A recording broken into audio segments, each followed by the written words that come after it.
With a stroke of a pen, President Obama signed 23 executive orders combating gun violence. All right, there we go. One directs the Center for Disease Control to study gun violence. Another helps young people get mental health treatment. If there's even one life that can be saved, then we've got an obligation to try. The president called for a ban on assault weapons and ammunition magazines with more than 10 rounds. He also wants background checks for everyone buying a gun. And I'm calling on Congress to pass some very specific proposals right away.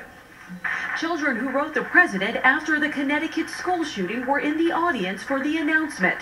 And so was Annette Holt, whose son Blair was gunned down on a Chicago City bus. I used to always tell Blair, do good, and today the president did that. The president said change will not happen without help from the public. He urged gun owners to pressure the NRA and their lawmakers to support new gun laws. The assault weapons ban, the magazine limitations, does not solve the problem of gun crime. The president is also facing opposition from gun rights groups. The easy thing is, let's just pass a law, let's pass a regulation, and then everybody feels better. The NRA said in a statement it looks forward to working with Congress, but that attacking firearms and ignoring children is not the solution. Danielle Nottingham, CBS News, the White House. House Speaker John Boehner said he would consider gun legislation if the Senate passes it first. Here in Central Ohio, you're hearing people use words like fear and freedom on both sides of the issue. 10 TV's Kevin Landers spent the day looking at how Central Ohio is reacting to the president's gun control plan. He joins us live in the newsroom with more on this story. Kevin. Gun stores here in Central Ohio that we visited today told us they saw a mad dash as gun owners rushed to get their hands on high-caliber ammunition and semi-automatic rifles. The concern, they say, is that their rights to own any gun may be taken away. But those on the other side say that's simply not true. Inside the Gun Envy store, We are pretty much out of inventory at this point. they say their inventory of 40 semi-automatic rifles is gone. In 2 days, we sold every single one we had in inventory. The run on firearms, they say, is largely due to the perception that the president wants to limit the rights of gun owners. I think it's fear that people are going to have rights taken away from them. The president wants to limit ammunition magazines to 10 bullets per clip and wants Congress to reinstate a ban on assault weapons. But the owners of this store say the law is penalizing those who don't commit crimes. They get accused of being these high-capacity killing things. It's just handy to have 30 rounds when you're out of the range and not have to keep reloading. That's not how the Ohio Coalition Against Violence sees it. They are people killers. There's no reason to have an assault weapon. If you want it for sport shooting, let the gun range owner have them there. Harris says the argument that the president is trying to eliminate the Second Amendment is absurd. I don't think there's a slippery slope. We're not out to take anybody's guns away.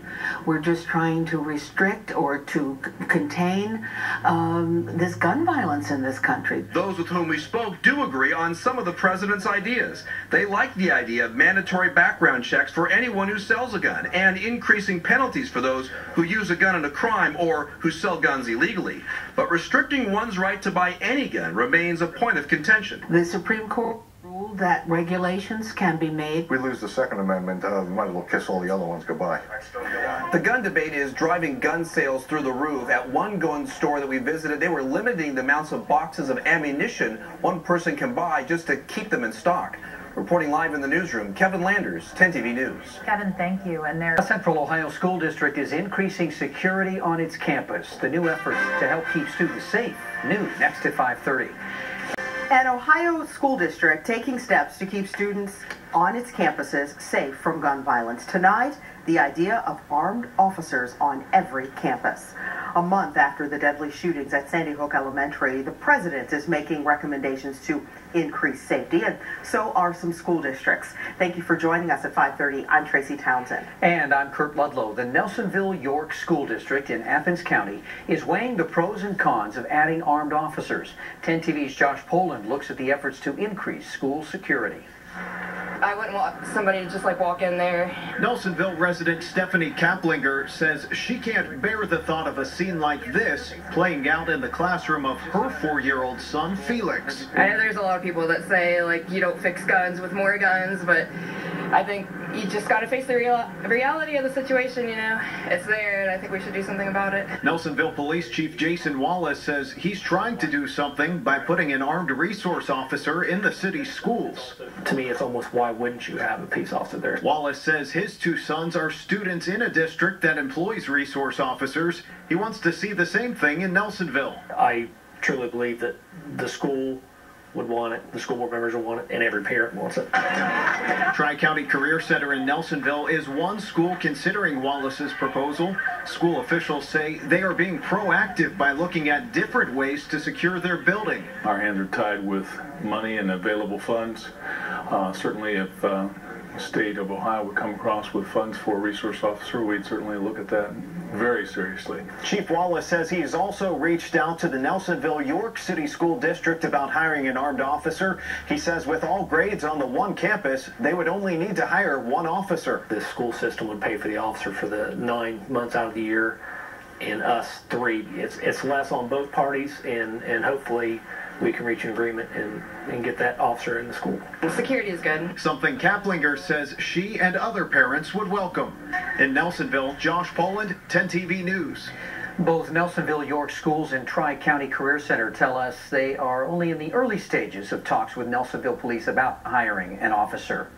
Ross County Sheriff tells us his department will get 2 part-time employees to help with school security there. The 2 school resource officers will patrol 8 schools around the county, stopping by each school each day. There is already a full-time resource officer at the Pickaway Ross Career Center. That school pays for that officer. We will take a closer look at the president's proposals on gun control and hear arguments for and against those changes still ahead.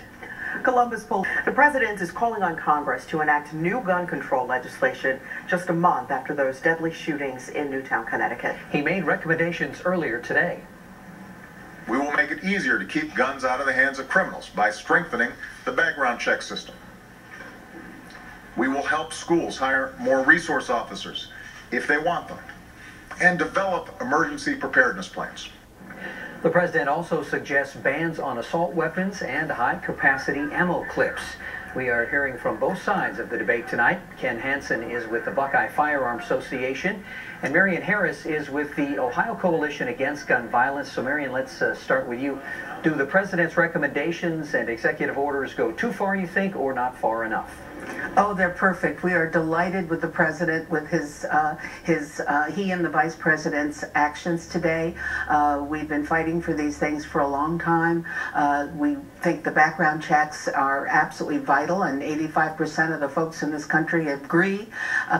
We think that nobody needs to have military-style assault weapons or clips that hold more than 10 rounds, and we're just really pleased. And I think the school resource officers is a great idea. I'm not convinced that having someone armed at a school is necessarily going to stop someone who's determined to get in there and do something, but it might be a deterrent. So we're quite pleased. Marion, thank you so much. Ken Harris, same question. Do the president's proposals go too far in your opinion, or not far enough? Well, the biggest problem with the president's proposals is it's the same thing all over again. I mean, it's like Groundhog's Day.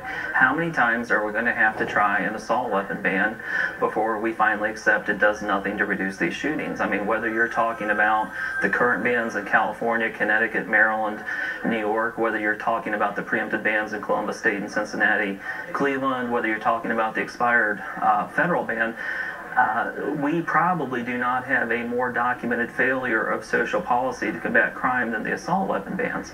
The suggestions on the background checks, we'll wait to see exactly what that pans out to be. Our experience in the past has always been anytime someone is talking about background checks, once you get down into the actual legislative proposal, it has very little to do with the background checks, and it has everything to do with putting gun shows out of business. Ken, thank you for that. We want to get another question in for both of you. Will it work, or what are your thoughts on the push to take assault weapons and high-capacity clips out of law-abiding citizens' hands? And Ken, we'll start with you on that one. Well, okay, I won't repeat myself as far as what I just said about the assault weapon bans. As far as the standard capacity magazines, I mean, all the evidence from the Connecticut shooting is that this individual was reloading multiple times. I don't understand why, if this person had to reload 1, 2, or 3 times, it makes it any better whether there was 10, 15, 20 children killed. You know, whether he had to reload a couple times or only once to do that, it's not addressing the underlying issue. The underlying issue is that at the end of the day, no matter how many safeguards we put into place, there's going to be someone that slips through these safeguards. And for that person that slips through the safeguards, the only person that can respond to that is an armed person in the school. Thank you, Ken. And now the same question to you, Marion Harris, with the Ohio Coalition Against Gun Violence. This idea of taking assault weapons off the market for everybody. Why will it work?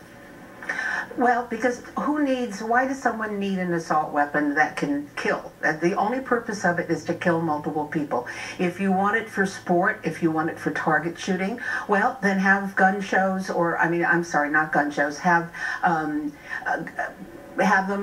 at a target range where they can be rented and used properly on a target.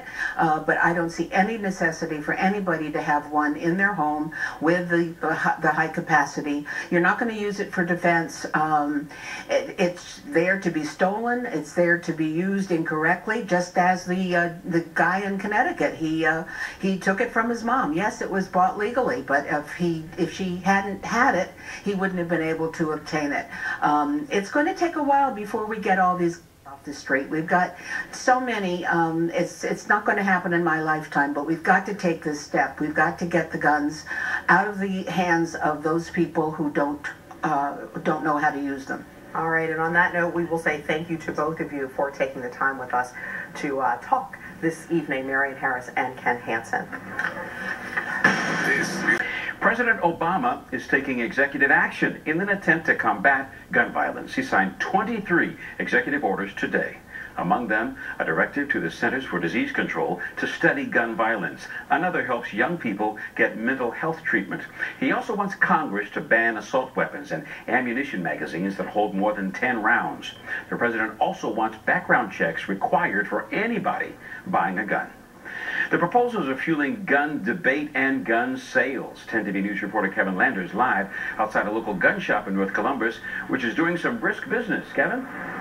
They are. In fact, the parking lot behind me at this gun store remains packed as people try to get their hands on high-caliber ammunition and semi-automatic rifles if they can find them. Now, gun owners with whom we spoke see the debate as taking away their Second Amendment rights, while those who are trying to stop gun violence say that's not true.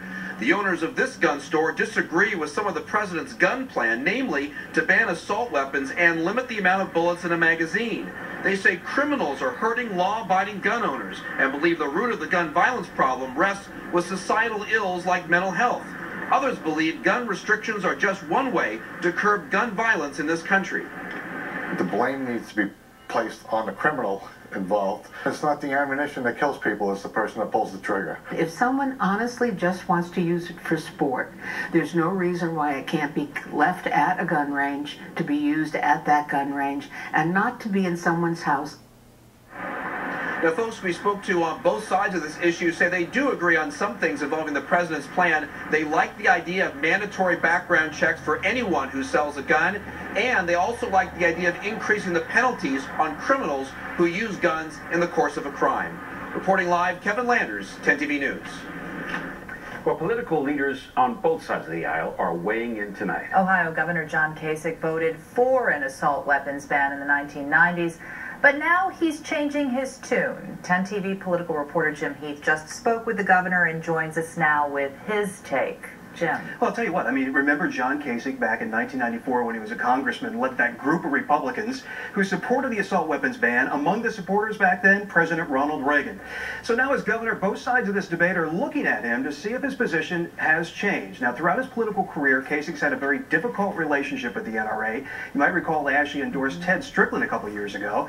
After talking with him today, I can tell you that Kasich's position on an assault weapons ban has indeed changed. But as he alters his view, he's also very quick to lecture both sides of the debate about civility and respect. My feeling was it wasn't effective. Now in our state, we are, as you know, I just gave $5 million for planning for people who are potentially violent, who have mental illness. I've always been taught as a kid, you respect your elders, you respect people in authority. I don't mean you have to go along with them, but respect's a very important part, I think, of what we have lost in this country. So Kasich took on the NRA nearly 20 years ago. We are not going to see him do that this time around. Remember, guys, there is an election coming up next year. The governor is hoping for that critical endorsement of the NRA, so you see that wound begin to heal. But the fact that he is still answering questions about his support of the assault weapons ban nearly 20 years ago is an indication of just how powerful both sides of this gun issue are. It's a tough line to walk for some of these politicians. Indeed, but we're not seeing the Republicans. Maybe it's because Ronald Reagan's no longer around. He supported it back then. We don't know why, but not as many Republicans this time looking at the assault weapons ban as an option. All right. Thanks a lot. And he wants to see the Senate, Boehner wants to see the Senate vote on anything before the House would. Correct. And both sides. And the House wants to see the Senate vote, and the Senate wants to see the House vote. Yeah. We might not get anywhere very quickly. Oh, boy. Surprise, surprise. Yeah. Thanks a lot, Jim. Well, today, Mayor Coleman told our Kurt Ludlow he fully supports a nationwide ban on assault weapons. He says Columbus police confiscated 120 assault weapons last year. Although he says many were bought legally, they ended up being used to commit crimes. Those guns were not made for hunting. They were made for killing people. That's why they're called assault weapons. They're used in Afghanistan, in Iraq, in war. And they're now being used in the streets of our cities all over the nation. Coleman says the president's plan is comprehensive and the universal background checks would go a long way. The mayor also acknowledges the need to address the mental health issue. Mayor Coleman signed legislation banning assault weapons in Columbus in 2005. That law was later invalidated by the state legislature and the courts. Tonight at 11, we'll hear from the Columbus police chief and her response to the president's plan. Kristen? This is the CBS Evening News with Scott Pelley. Good evening. The President of the United States stood before the American people today and said it is time to do the right thing. 33 days after the murder of 20 first graders in Newtown, Connecticut, the President said society's first task is to keep our children safe. And with that, he announced a major new plan developed by Vice President Biden for curbing gun violence. Backed by children who had written to him about Newtown, Mr. Obama signed 23 executive actions, checks, providing more officers to schools, and telling mental health professionals how to report potentially violent patients. Then he called on Congress to pass new laws to ban new military-style assault rifles, expand background checks to cover every gun purchase, limit ammunition magazines to a maximum of 10 rounds, and impose stiffer penalties for gun trafficking. We have 3 reports tonight, and we will start with Major Gary at the White House. Major? Scott, Vice President's Gun Violence Task Force meetings and met with more than 220 different groups. It submitted its proposals to the President 2 weeks ahead of schedule. President Obama accepted them with no changes. While there is no law or set of laws that can prevent every senseless act of violence completely, no piece of legislation that will prevent every tragedy, every act of evil, if there's even one thing we can do to reduce this violence, if there's even one life that can be saved, then we've got an obligation to try. And I'm going to do my part. President Obama warned of failure if voters don't mobilize or, at minimum, raise their voice. None of this will be easy to implement, he said. If it were, we'd already have universal background checks. The ban on assault weapons and high-capacity magazines never would have been allowed to expire. More of our fellow Americans might still be alive, celebrating birthdays and anniversaries and graduations. This will be difficult. Mr. Obama closed with a tribute to 7-year-old Grace McDonald, who died at Sandy Hook Elementary. The president met the family privately during the Newtown memorial service. It was there Grace's father gave the president one of her paintings. It now hangs in the study next to the Oval Office. Every time I look at that painting, I think about Grace. and I think about the life that she lived and the life that lay ahead of her. And most of all, I think about how, when it comes to protecting the most vulnerable among us, we must act now. The White House will not send a comprehensive gun control bill to Congress. Top White House officials say hardening opposition there to a push to ban future sales of assault weapons and high ammunition magazines may interfere with the push for universal background checks on all firearms sales and a new gun trafficking law. Those last two will be dealt with separately, and though they don't attract the biggest headlines, the White House believes they can pass. And Scott, they believe it might do the most good. Major, thank you. One of the Newtown children who wrote The President is Natalie Barden. She lost her 7-year-old brother, Daniel. Seth Doan spoke to the Barden family, Natalie's mother and father, Jackie and Mark, and Natalie's older brother, James. Natalie, you wrote to President Obama. What did you write about in that letter? I said that should not be able to buy just to anybody. It should only be for people in the military or for police officers. But if people wanted to do it as a sport, they could go to like a range and then they'd have to leave the gun there. What do you hope comes of this? Change. So when something needs to be fixed, if this can happen, I don't know what that is because there's so many different variables, but you can make it better. You have a lot of people out there who agree with you but disagree in how to achieve that. Yeah, and that's why there has to be discussion. People have to talk about it. One weapon Mr. Obama once banned is the military-style AR-15 semi-automatic rifle. The AR-15 was used in Newtown, in the Colorado massacre, and in that mall shooting in October last month. In all three shootings, the guns were equipped with high-capacity ammunition magazines, between 30 and 100 rounds. The National Rifle Association was consulted by the Vice President's panel, but today, the NRA opposition to this new plan as the fight of the century. Bill Plant sat down today with the president of the NRA, David Key. You're against the ban on these so-called assault weapons because you don't believe that they're used in that many crimes. Well, they're not. They're not used in very many crimes, and all the statistics show that. Anybody who dies from any reason at the criminal or somebody who's insane or in an accident, nobody's saying it isn't. But what I am saying is that banning these firearms is not going to accomplish. What about the ammunition magazines? The White House proposes limiting ammunition magazines to no more than 10 rounds. You know, that sounds good. They did it last time they had an assault weapons ban. And, you know, if in fact there have been studies of how many cartridges are used in the average violent crime, and it's about 3. But what the White House is suggesting is that if the high-capacity ammunition magazines had not been available, there wouldn't have been time to kill as many children in Connecticut, as many people in the theater in Colorado. Sure, I mean, that sounds reasonable. I'm not saying it doesn't sound reasonable.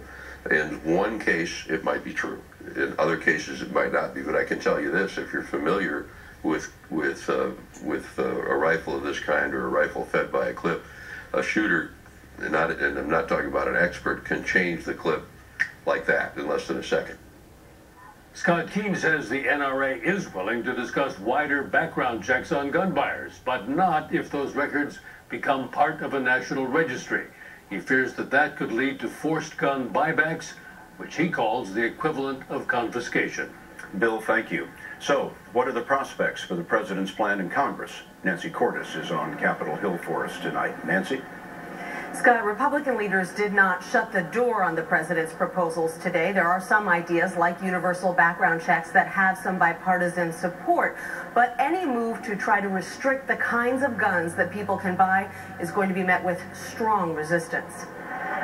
As they boarded buses for a 3-day retreat, House Republicans were skeptical.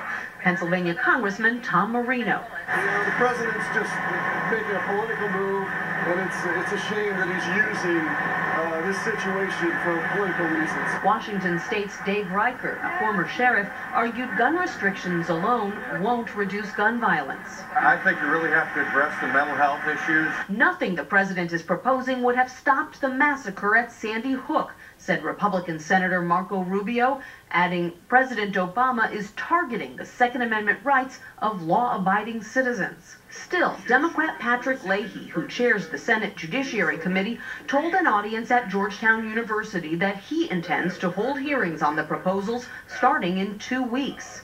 There are some who say nothing will pass. I disagree with that. What I'm interested in is what we can get. And that might mean putting the assault weapons ban on the back burner in favor of less controversial measures. California Democrat Mike Thompson leads the party's new gun task force and is a gun owner himself. I think we need to look at piece as to how much good it will do if it passes, and we need to prioritize. And the two areas that I think are most important are universal background checks and the assault magazines. And do you think that those two things stand a fighting chance in this Congress? Oh yeah, I'm the eternal optimist. The Republican House Speaker John Boehner said he will wait to see what the democratically controlled Senate can pass, and even that, Scott, won't be easy. There are a number of Western and Southern Democrats who have a long history of voting against gun control measures. Nancy, thank you. Just over a month after an elementary school massacre in Newtown, Connecticut, President Obama unveiled a package of gun control proposals today. They're aimed at reducing gun violence and improving safety at the nation's schools. 10 TV's Glenn McIntyre is live in our newsroom with a reaction from local leaders. Glenn? Jerry, the president's proposals are described as the most sweeping action on guns in a generation. As in Washington, reaction here in central Ohio is mixed. If there's even one life that can be saved, then we've got an obligation to try. With that, President Obama signed 23 executive actions, including measures to strengthen background checks and position more officers in schools. He also called on Congress to enact universal background checks that would cover every gun purchase, ban new military-style assault weapons like the AR-15 used in Newtown and Aurora, limit ammunition magazines to a maximum of 10 rounds, and toughen penalties on gun traffickers. Columbus Police Chief Kim Jacobs says she believes the nation is ready for common-sense solutions to the gun violence problem. Everybody had tremendous heartbreak at what happened just recently in Newtown, but has been happening on a regular basis, unfortunately. But we also have murders going on. Of our 90 murders last year, 75 were committed by a firearm. Jacob says of the 2,000-some guns confiscated or turned into CPD last year, approximately 120 were assault-style weapons. Those rifles will do an awful lot of damage. That bullet can travel more than a mile. When you think about the density of the city of Columbus and thinking about how many walls that could pass through, how many people that could pass through, it's pretty scary. Susan Owen with the Ohio Parent-Teacher Association says her group supports most of the president's plan. We want gun-free schools. That's the bottom line, is we really want gun-free schools. We want a safe and learning environment for all children. But Ken Hansen with the Buckeye Firearms Association is skeptical. He calls the president's actions more symbolic than substantive. We have tried this same thing over and over for 25 years. It has not impacted safety. I don't see how we should expect anything different this time. And Ohio's congressional Republicans have responded coolly to the president's proposals. The most vocal support came from Senator and Democrat Sherrod Brown, who called the president's plan long overdue. Live in the newsroom, Glenn McIntyre, 10 TV News. Thanks, Glenn. Covering